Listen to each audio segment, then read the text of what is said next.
আসসালামু আলাইকুম এভরিওয়ান। আমরা বিভিন্ন সময় যখন ফোনে কথা বলি তখন বিভিন্ন গুরুত্বপূর্ণ ভয়েস গুলা রেকর্ড করে রাখতে হয়, কিন্তু একটা প্রবলেম ফেস করি কি আমরা, যে আমরা যখন ভয়েসটি রেকর্ড করতে যাচ্ছি তখন তখন একটি নোটিফিকেশন আসে যে আপনার কলটি এখন রেকর্ড করা হচ্ছে। তো এইরকম ওয়ার্নিং যখন আছে, তো অপর প্রান্তের ব্যক্তির সঙ্গে যখন আপনি কথা বলতেছেন তখন সে ব্যক্তিটি বুঝতে পারবে যে আপনি এই কলটি রেকর্ড করতেছেন। তো আমার এই ভিডিওটি দেখার পরে আপনারা আর এই প্রবলেমটি ফেস করবেন না, আমি যেভাবে আপনাকে দেখিয়ে দেব। তো এভাবে আপনারা অ্যাপসটি চালু করবেন। চালু করার পর থেকে আপনাদের কোনো প্রবলেম ফেস করবে না এবং অপর প্রান্তের ব্যক্তিও বুঝতে পারবে না যে আপনি যে এই কলটি রেকর্ড করে রাখতে চাইবেন। এরকম নিত্য নতুন প্রয়োজনীয় টিপস পেতে আমার চ্যানেলটিকে অবশ্যই সাবস্ক্রাইব করবেন এবং ফেসবুকে যদি দেখে থাকেন তাহলে অবশ্যই আমার ফেসবুক পেজটি ফলো করে রাখবেন, যাতে পরবর্তী একটি ভিডিও আপলোড করলে অবশ্যই আপনারা দেখতে পারেন। তো চলেন মোবাইল স্ক্রিনে। তো এই প্রসেসটি করার জন্য আমাদের ছোট্ট একটি অ্যাপস প্রয়োজন হবে। তো অ্যাপসটি ডাউনলোড করার জন্য আমরা আমাদের গুগল প্লে স্টোরে প্রবেশ করব। গুগল প্লে স্টোরে প্রবেশ করার পরে আমরা এই সার্চ বক্সে লিখব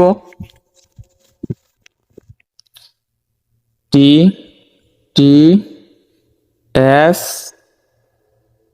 এল ই ডাবল এক্স। লিখার পরে আমরা কি করব, সার্চ অপশনে ক্লিক করব। ক্লিক করার পরে এই যে নিচে একটি অ্যাপস দেখতেছেন যে TTSLE আমার ফোনে এই অ্যাপসটি ইনস্টল করা আছে, এজন্য ওপেন দেখাচ্ছে। আর আপনাদের ফোনে যদি এই অ্যাপসটি ইনস্টল করা না থাকে তাহলে ইনস্টল করে নেবেন। আমার এটাতে যেহেতু ইনস্টল করা আছে তাহলে প্রয়োজন নেই আমার ইনস্টল করার, এজন্য এখন আমি ওপেনে ক্লিক করব। ওপেনে ক্লিক করার পরে এখানেও আপনাদের এইরকম দেখাবে। আপনারা ইনস্টল করার পরে ওপেন করবেন যখন, তখন আপনাদের এইরকম দেখাবে। দেখানোর পরে এই যে দেখেন একদম ওপরে একটি অপশন লেখা আছে প্রিপেয়ার্ডস ইঞ্জিন, এইটাতে ক্লিক করবেন। ক্লিক করার পরে এই যে নিচে একটি অপশন দেখতেছেন TTSLE এটাতে আপনারা টিক মার্ক করবেন। এরকম দেখালে ওকেতে ক্লিক করবেন। ক্লিক করার পরে আপনারা এখান থেকে বেরিয়ে আসবেন, এখানে আর কোনো প্রয়োজন নেই।